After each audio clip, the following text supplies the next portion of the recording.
Retrouvez votre émission Sabah Nour tous les lundis, mardis et mercredis sur les 95 FM. Sabah Nour, c'est à partir de midi avec Adiza Adamou et Sono. Vous voulez partager des moments de joie, de spiritualité et de divertissement? Écoutez Sabah Nour à partir de midi sur les 95 FM.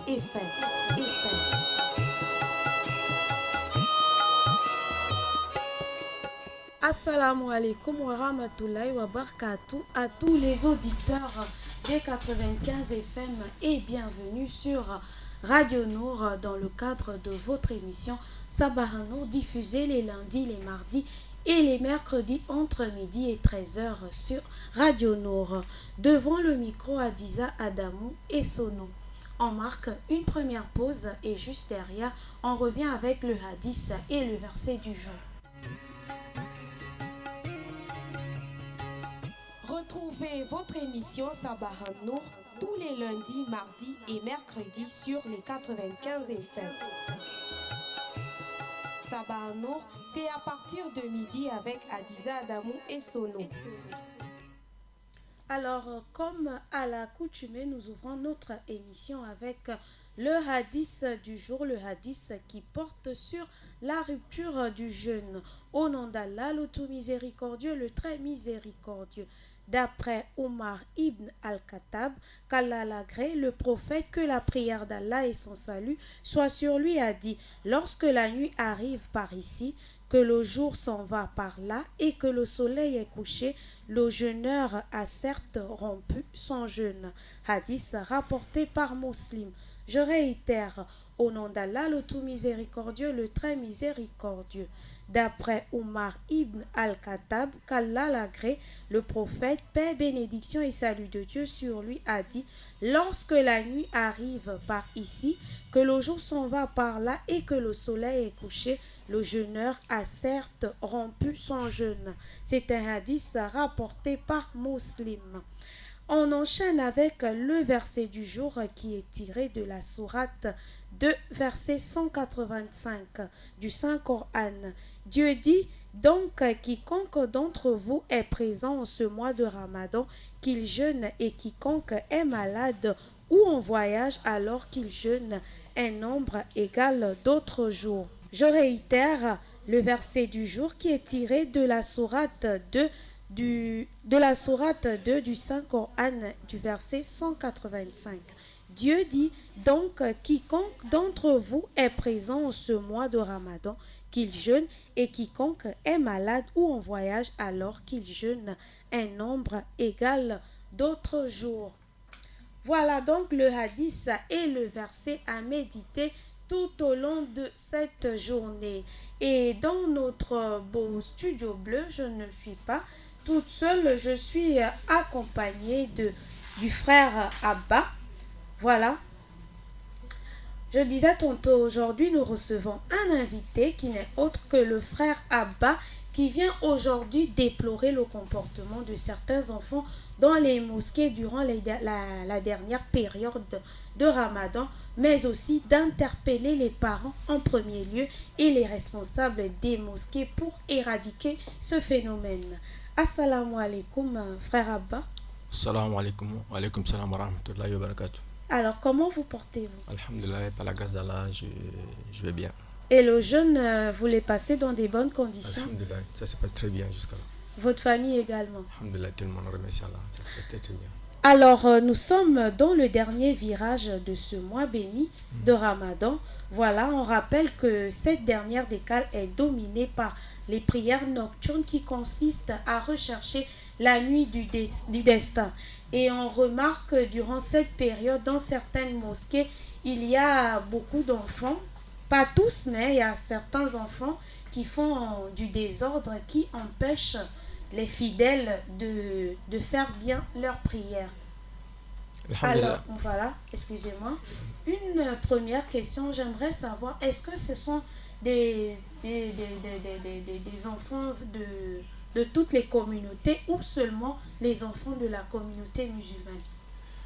Alhamdulillah, Je vous remercie de m'avoir donné l'opportunité de venir poursuivre un peu l'œuvre que nous avons commencé il y a longtemps. Donc, au niveau de la mosquée à Sandé, j'étais responsable de la sécurité là-bas les 10 derniers jours. On travaille dans le volontariat, quoi. Donc, c'était pas... C'est tous des volontaires. Ils ont amené des gars là-bas. Enfin, on était au nombre de 6, 7 ou 8 personnes. Nous sommes là dans quelle mosquée? La mosquée à Sandé. À Sandé, bon, d'accord. ça concerne la plupart des mosquées, mais nous avons essayé de travailler avec des responsables de certaines mosquées.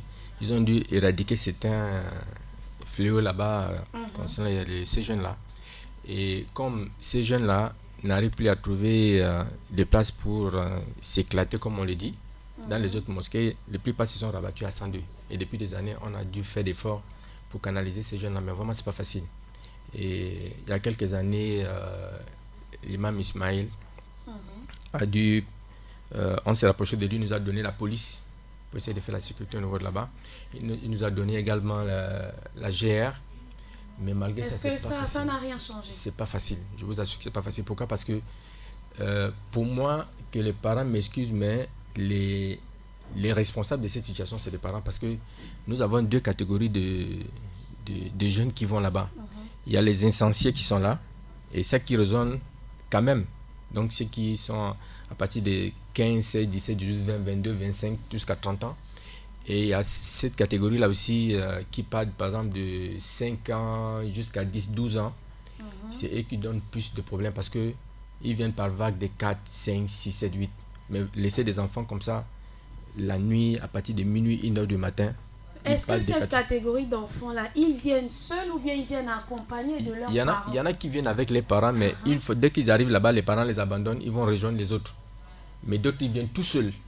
Vous imaginez des enfants de 7, 8 ans, 9 ans, 10 ans, 12 ans, qui partent des quartiers très très loin pour venir à Sandé. Parce que là-bas, ils ont quand même l'opportunité de faire les désordres. Et là, on interpelle un peu vraiment les parents. Parce que la plupart des parents ne savent pas que quand les enfants arrivent là-bas, ce n'est pas pour faire la prière. Et il y a une année, on a vécu quelque chose qui n'était pas bien, quoi, qui était déplorable. C'est la police qui mettait les gens dans les SAF. La police qui mettait les gens dans les SAF. Les policiers ont demandé qu'est-ce qu'il fallait faire pour ces gars-là. Est-ce qu'on doit les renvoyer? Ils disent non, ils sont venus pour faire la prière, oui. Mais pourquoi ils font des attroupements? On a dit non, ils étaient censés être dans le SAF. Et les policiers sont allés vers eux. Vous êtes venus faire la prière, oui. Allez, mettez-vous en rang. Ils ont placé ces gars-là et ils ont monté la garde. Il y en a qui viennent avec les tablettes pendant qu'ils sont en pleine prière. Ils sont en train de naviguer. Mais vraiment, c'est pas facile. Les autorités, ils ont fait un effort, mais beaucoup reste à faire. Je crois que si on ne prend pas des mesures, vraiment, ce serait déplorable. Alors, vous constatez que le phénomène s'est empiré ou bien c'est... Oui. Vraiment, c'est... Mais à chaque fois, les gens viennent... Parce que depuis, ça fait 3 ans ou 4 ans, moi, je fais plus la sécurité là-bas parce que je suis dépassé. Parce que si on ne prend pas les mesures, on ne peut rien faire. Actuellement, à l'époque, nous avons seulement les jeunes de la périphérie de la mosquée qui viennent à la mosquée à Sandé. Mais actuellement, nous avons des jeunes qui viennent de Kembo, de Sotega, de Vendo, un peu de partout. C'est devenu un lieu de rendez-vous, un lieu de jeu. C'est-à-dire qu'ils confondent un peu ce lieu-là qui est la mosquée à un lieu de réjouissance. Donc beaucoup viennent parce qu'on doit se rencontrer, on prend le café, il y en a qui fument la cigarette, d'autres écoutent la musique. Dans l'enceinte de la mosquée? Oui, c'est ça. Aux alentours de la mosquée? Oui, mais une année, il y a quelqu'un qui ne voulait pas comprendre, je lui ai dit de venir un peu à la mosquée pendant les 10 derniers jours, qu'il vienne autour de 2 heures, il a vu des choses là-bas. Il me dit qu'il ne pouvait pas croire. Je vous assure que c'est déplorable. Que ce soit des enfants musulmans qui viennent faire ce genre de désordre, mais vraiment, c'est bon. Nous, on a essayé de faire ce qu'on a pu, mais je ne pouvais plus tenir, j'étais obligé de décrocher. Et aujourd'hui, quel est votre message à l'endroit de certains parents? Surtout les parents. Les personnes visées, c'est les parents. Parce que même si les imams se mettent debout aujourd'hui pour éradiquer le fléau, si les parents ne participent pas. Parce qu'en islam, il ne faut pas être, disons, spectateur, mais il faut être acteur. Chacun amène sa contribution. Les savants ont suffisamment expliqué l'importance de cette prière-là. C'est une prière d'abord très importante qui fait en sorte qu'elle a besoin d'être à ce qu'on se concentre et on vient pour rechercher quelque chose, un agrément. on vient chercher le pardon d'Allah subhanahu wa ta'ala. Les savants ont suffisamment expliqué depuis le début de Ramadan l'importance de cette nuit-là. Mais les autres, par contre, ils ne voient pas l'importance de cette nuit-là. Ils voient comment la plupart des femmes qui arrivent n'arrivent plus à se concentrer parce qu'on a vu suffisamment de femmes. Il y a une année, on a pu séparer les femmes et les hommes. Et cette année, les femmes, elles ont bien prié. Elles nous ont vraiment fait les doigts. Ils ont dit vraiment qu'Allah vous récompense. Cette année, nous avons bien prié, nous n'avons pas eu de perturbations. C'est la dernière année où j'ai arrêté de faire la sécurité. Parce qu'on ne peut plus. Parce que tout seul, on ne peut pas y arriver. Il faut que des responsables, eux aussi, ils prennent la chose au sérieux. Et puis, ces catégories de jeunes-là, on doit les empêcher de venir à la mosquée en principe. Normalement. On ne doit pas les permettre de venir à la mosquée. Donc, il y a des parents qui arrivent avec 3, 4, 5, 6 enfants et on les lâche dans la nature. Et ces enfants les grimpent sur les capots des voitures des gens, et ils cassent les voitures des gens, ils se bagarrent, ils fument de la cigarette. Et alors, quand ils boivent les cafés, ils jettent les gobelets partout. Et après la prière, quand tout le monde est parti, on se met à ramasser un balai. Et ça, c'est tous les jours. Tous les soirs, c'est comme ça. Et bon, après, on est des êtres humains, après on finit par se fatiguer, quoi. Et puis, tous les autres sont découragés, disent non, grand, vraiment, on ne peut pas, sinon un jour, on va taper sur quelqu'un ici. Et ça risque d'avoir des problèmes, donc vraiment, excuse-nous, non, on ne peut pas. Et petit à petit, tous ces gars se sont retirés. Et je me suis retrouvé tout seul. Qu'est-ce que je peux faire seul? Et de plus en plus, les enfants, il y en a qui viennent jusqu'à niveau de l'aéroport. Vous imaginez des gens qui quittent jusqu'à de l'aéroport pour venir prier à Saint-Denis. Mais en fait, ces jeunes-là ne viennent pas pour faire la prière. La plupart ne viennent pas pour faire la prière. Moi, je pense que ceux qui viennent faire la prière, ils ne sont pas plus de peut-être 5%. Le reste, venez là-bas un jour, vous allez voir ce qui se passe. Mais monsieur Abba, pourquoi au moment où vous constatez ces faits, vous n'interpellez pas par exemple les responsables de la mosquée pour venir jeter un œil pour voir ce qui se passe? Bien sûr, tous les ans ça s'est fait. Ils ont fait d'efforts. Je vous ai dit que il y a eu des fois où je suis allé voir l'imam Ismaël, j'ai expliqué la situation. Il a demandé qu'est-ce qu'il vous faut. Il a dit vraiment là, on ne peut plus. Il faut nous donner les agents. Alors il nous a affecté 8 policiers. On a travaillé pendant... Même les policiers étaient dépassés. Donc vous voyez que le problème, c'est qu'il faut que les parents participent. Moi, je fais une proposition, j'ai dit, le début du mois de Ramadan, on commence à faire la sensibilisation. Qu'on informe les parents qu'il y a des décisions qui sont prises au niveau de la mosquée, que des enfants de tel âge, ils ne sont plus admis à la mosquée. Parce Est-ce que ça a été fait? Ça n'a jamais été fait. Donc, ces jeunes-là, on ne peut plus les permettre à la mosquée parce qu'on va mettre une barrière à l'entrée de la mosquée, les 2 entrées. Et puis, quand ces enfants arrivent, on les fait retourner. D'accord? Bon, maintenant, en dehors de ça, des filles et les garçons qui viennent avec des tablettes et des téléphones, ceux qui viennent écouter de la musique, ils ont les casques et tout le reste. Alors là-bas, ce n'est pas un lieu d'aller danser, chanter ou danser, ou les lieux de rencontre. Donc, on prend des décisions pour sensibiliser ces jeunes-là, sensibiliser les parents, pour dire que quand vos enfants viennent, ce n'est pas pour faire la prière, mieux vaut le retenir à la maison. D'abord, cette prière, elle est plus importante à la maison en famille qu'à la mosquée. Mais il y en a qui viennent pour rechercher la grâce d'Allah subhanahu wa ta'ala avec toute la concentration, mais ils n'arrivent pas à se concentrer. Donc, vraiment, voilà. Donc, on attire encore l'attention des parents pour dire à cause d'Allah, on ne peut pas faire les enfants comme ça, les lâcher dans la nature comme ça. Et il ne suffit pas parce que la fille, elle s'habille, elle a mis le voile, elle a pris le chapelet, elle a pris le Coran, on dit elle va faire la prière. Mais qu'ils viennent voir ce que les enfants le font là-bas. Mais j'ai mené des enquêtes dans certaines mosquées. Depuis le Ramadan, dans certaines mosquées, j'ai dû voir certains imams. Ils ont fait un effort. Dans ces mosquées-là, ces enfants-là ne peuvent plus aller faire les désordres là-bas. On parle de quelle mosquée, par exemple? Il y a beaucoup de mosquées. Vous avez Campagne, vous avez l'échangeur de là. Vous avez même la Sogatec. Certaines mosquées, ils ne peuvent plus faire les désordres. Même à la mosquée centrale, ils ne peuvent pas faire les désordres. Donc, tous ceux-là qui ne peuvent pas faire les désordres dans ces mosquées-là, ils se sont rabattus à Saint-Denis.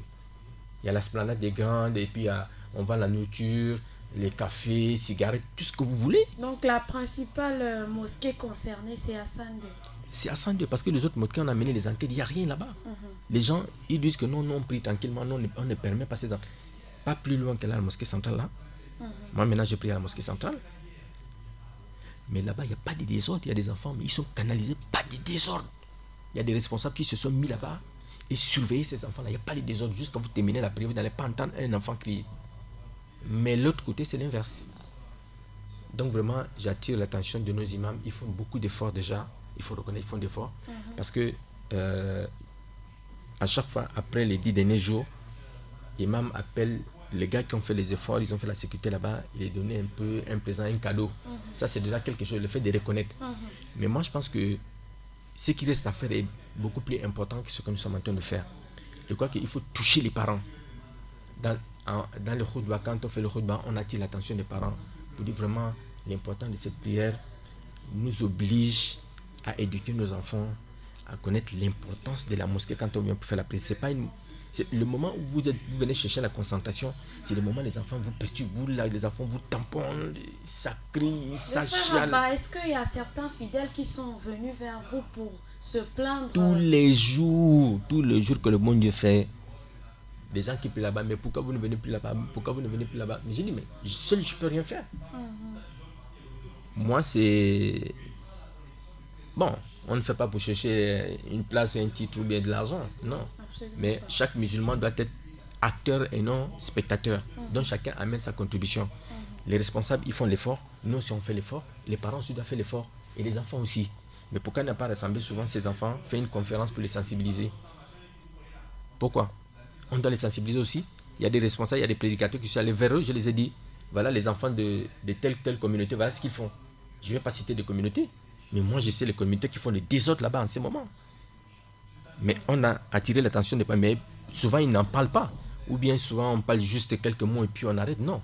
C'est un mal qui est là, c'est un vice qui est là, il faut qu'on arrête. Quand on s'élève, on dit bon stop, il faut que ça s'arrête. Ou bien ceux-là, ils restent chez eux.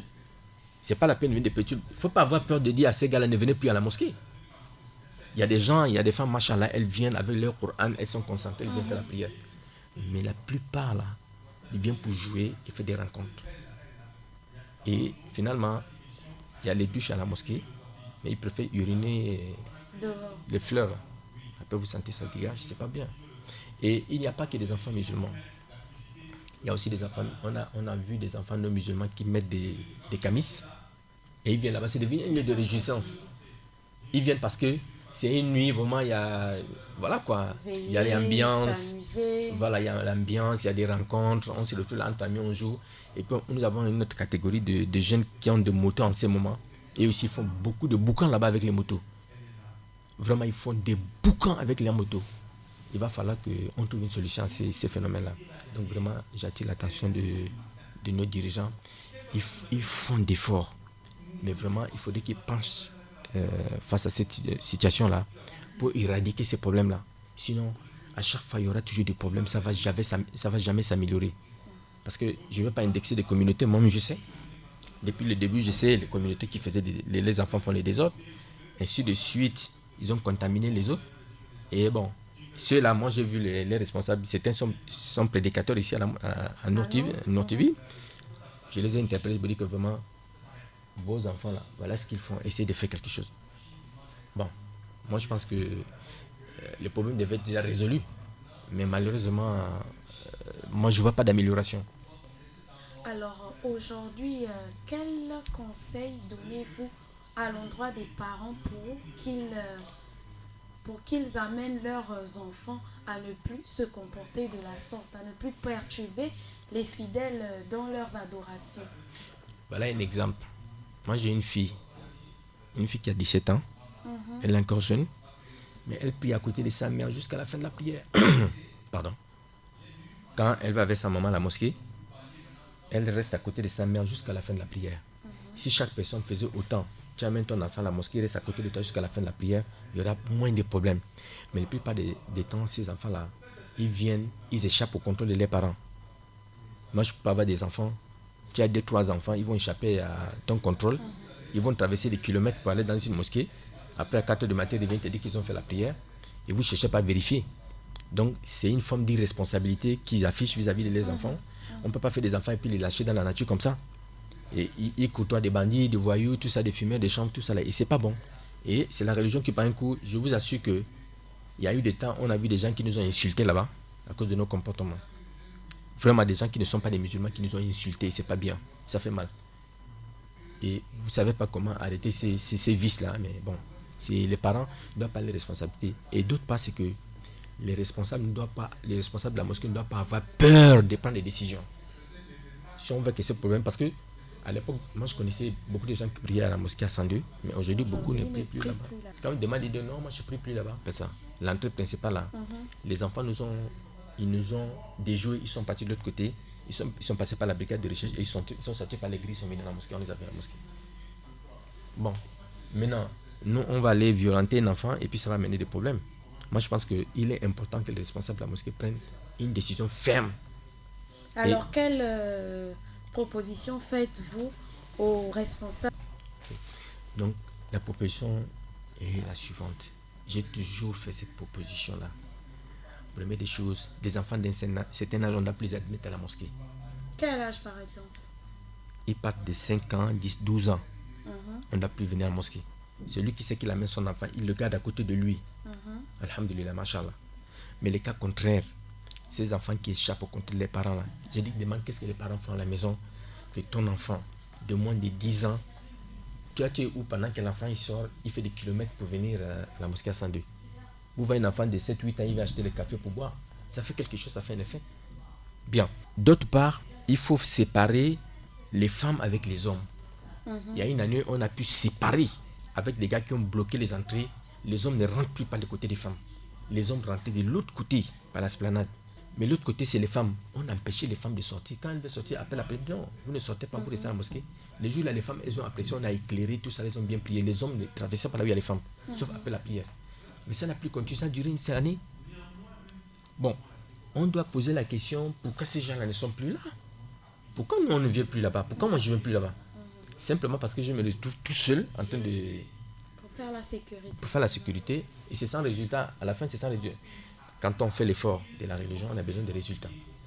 Les résultats, c'est que vous avez réussi à canaliser les choses, vous avez réussi à éduquer les gens.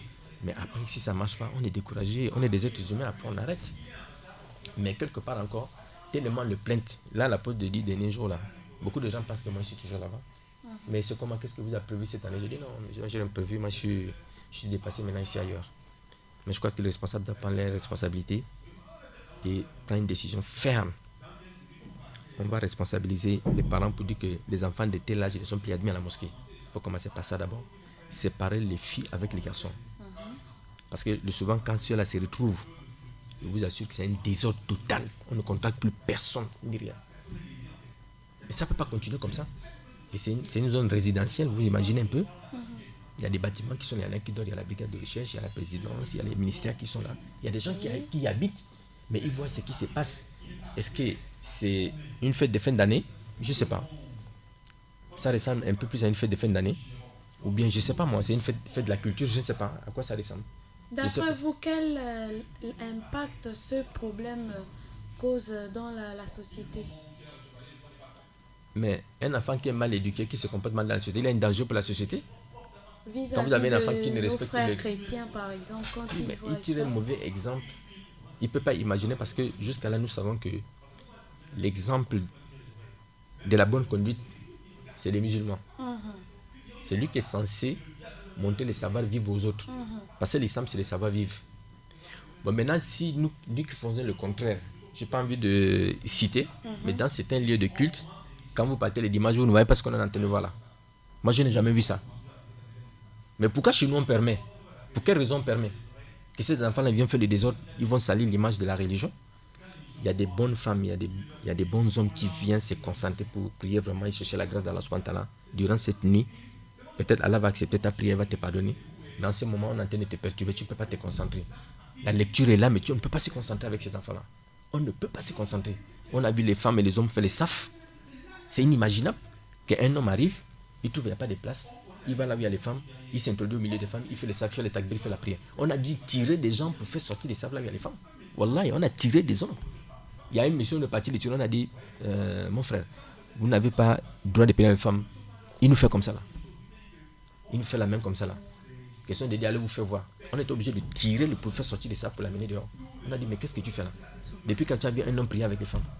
Depuis quand tu vas faire les safs? Les femmes sont à ta gauche, à ta droite, tu es au milieu. Depuis quand?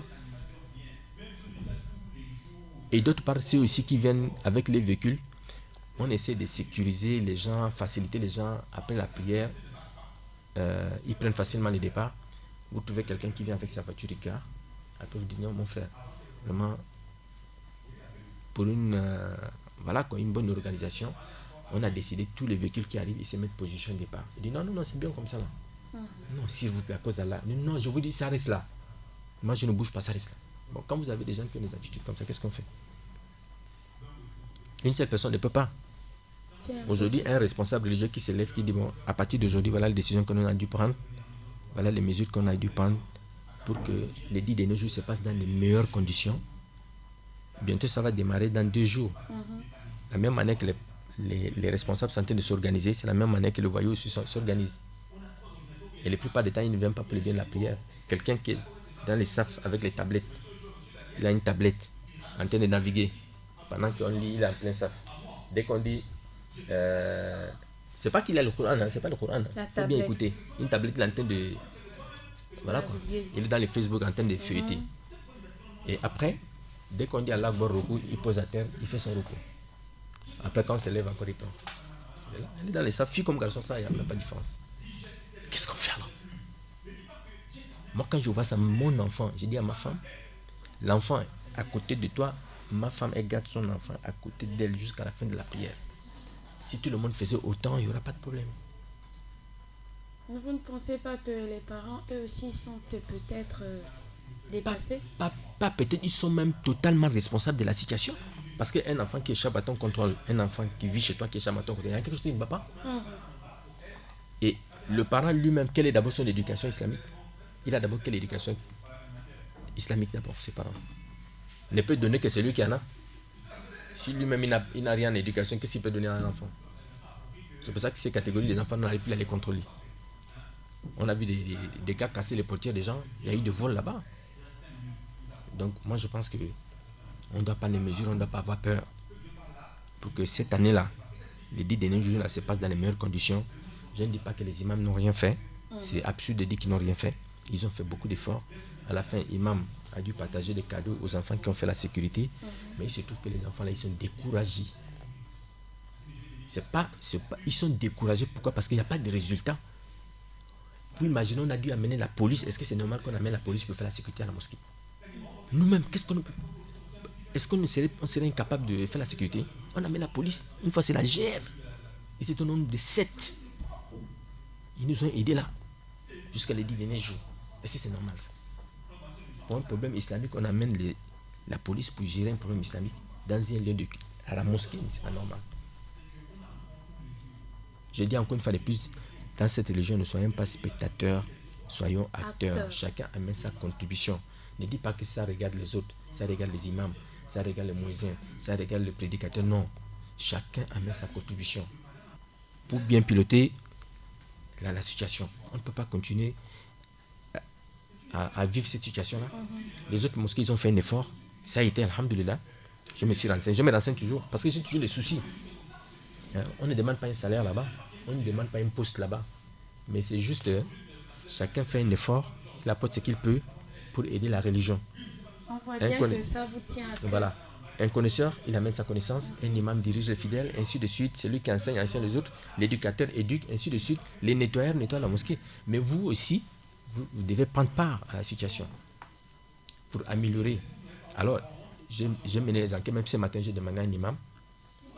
Je ne veux pas citer son nom. Il m'a dit chez moi, pas de désordre. Voilà, il m'a dit que chez moi, pas de désordre.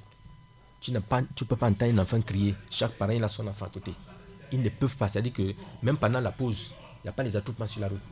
Mais venez voir là, pendant la pause. Là. Venez voir pendant la pause. C'est infernal, c'est insupportable. C'est insupportable. C'est un coup de cœur, il faut qu'on trouve une solution. C'est pas normal. On ne doit pas faire semblant de regarder ça, quoi, non. Alors, si vous pensez que si dans d'autres mosquées, il y a de l'ordre, c'est qu'à Sandé aussi, on peut... Forcément.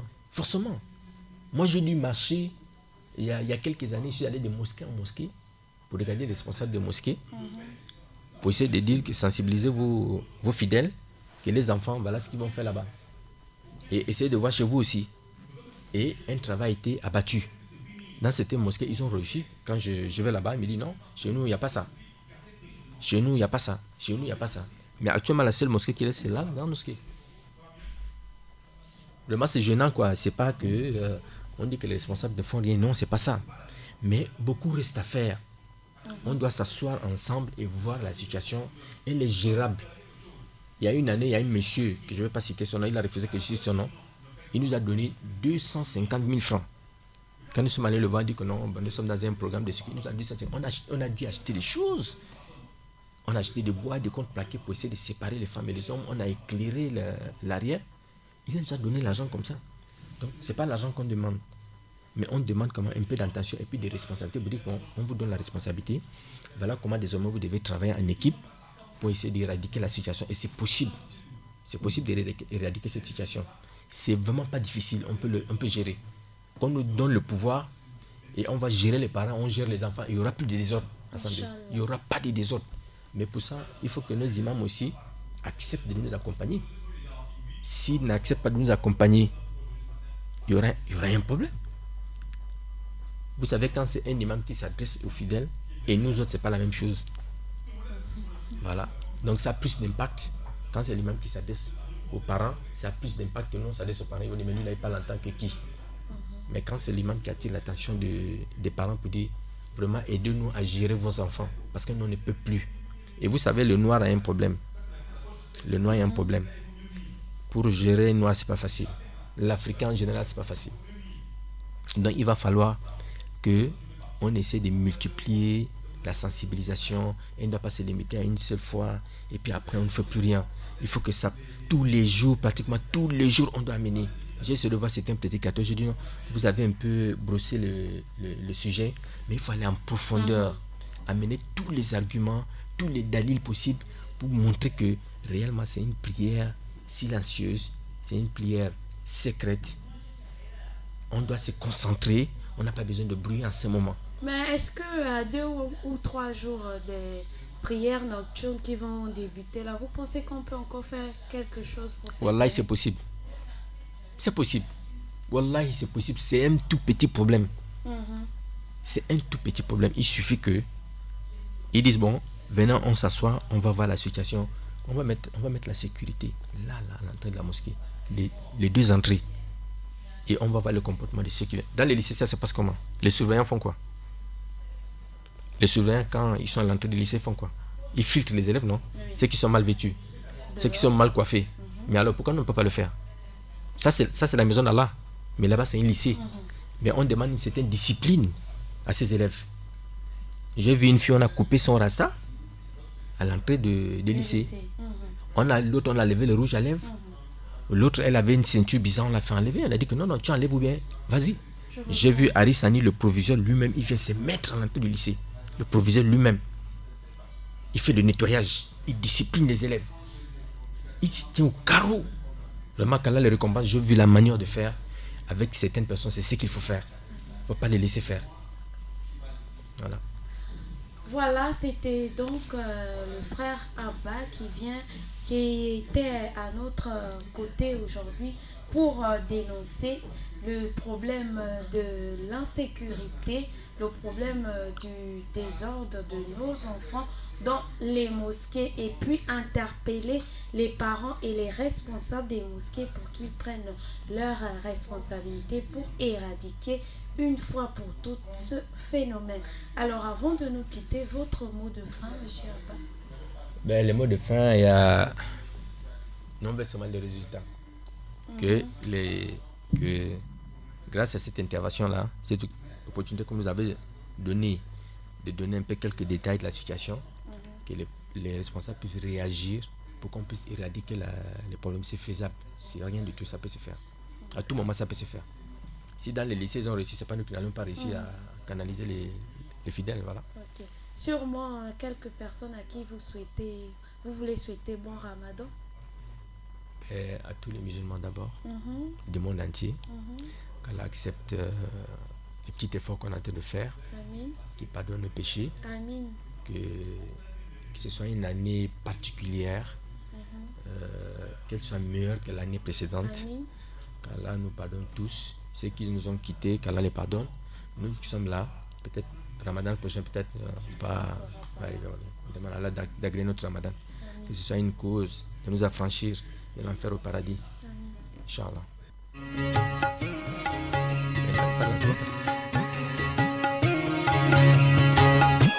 Retrouvez votre émission Sabah Nour tous les lundis, mardis et mercredis sur les 95 FM. Sabah Nour, c'est à partir de midi avec Adiza Adamou et Sono. Vous voulez partager des moments de joie, de spiritualité et de divertissement? Écoutez Sabah Nour à partir de midi sur les 95 FM.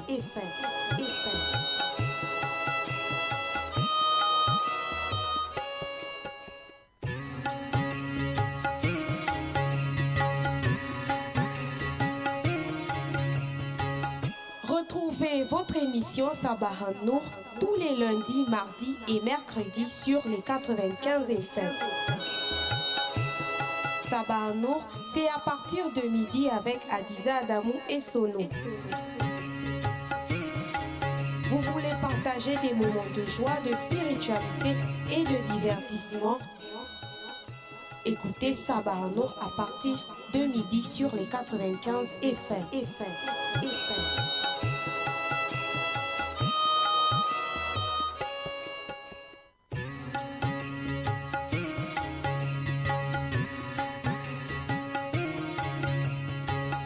Retrouvez votre émission Sabah Nour tous les lundis, mardis et mercredis sur les 95 FM. Sabah Nour, c'est à partir de midi avec Adiza Adamou et Sono. Vous voulez partager des moments de joie, de spiritualité et de divertissement? Écoutez Sabah Nour à partir de midi sur les... Voilà, nous étions en compagnie du frère Abba qui venait dénoncer le mauvais comportement de nos frères et sœurs dans les mosquées. Alors, on espère que les parents et les responsables des mosquées vont prendre leurs responsabilités pour en finir une bonne fois pour toutes avec ce problème. Alors, nous, on continue notre émission et on rentre de plein pied dans la rubrique bien-être et conseils. Et aujourd'hui, le fruit de la semaine, c'est la mangue. Alors, auditeurs, auditrices des 95 FM, sachez que la mangue est juteuse, tendre. C'est un fruit charnu à la chair jaune orangé d'un délicat goût sucré. Avec plusieurs milliers de variétés, la mangue offre également une diversité peu connue de couleurs, de saveurs. Mais surtout, sachez que ce fruit vous est d'un apport nutritionnel équilibré. Une mangue pèse en moyenne 400 grammes selon la variété. Sa peau varie du jaune au vert en passant par le rouge. La mangue possède également une chair onctueuse et parfumée de couleur jaune orangé. C'est un fruit disponible tout au long de l'année.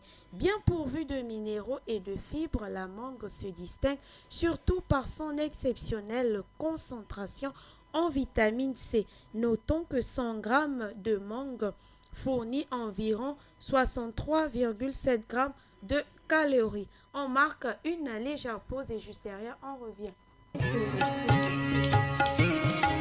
Vous voulez partager des moments de joie, de spiritualité et de divertissement? Écoutez Sabah Nour à partir de midi sur les 95 FM. Alors, je disais 100 grammes de mangue fournit environ 60 grammes de calories, 13 grammes de glucides, 32 mg de vitamine C, 180 mg de potassium, 137 mg de phosphore, 9,5 mg de magnésium et les oligo-éléments ne sont pas en reste. 100 g de mangue vous fournit 0,45 mg de manganèse. Bon à savoir, la mangue est le fruit du manguier, ce grand arbre de la famille des Anarcadiacées, originaire des forêts d'Inde, du Pakistan et de la Birmanie, où il pousse encore à l'état sauvage avec un feuillage persistant, dense et vert foncé. Voilà, je vous ai présenté le fruit du jour qui est la mangue et demain on continuera avec les variétés de mangue. Sur ce, je vous dis assalamu alaikum wa rahmatullahi wa barakatuh à tous. Ah bon.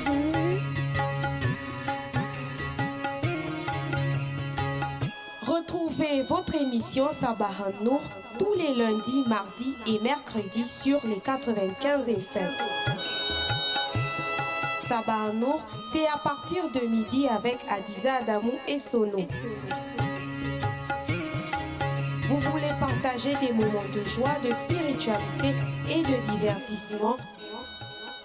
Écoutez Sabah Nour à partir de midi sur les 95 FM.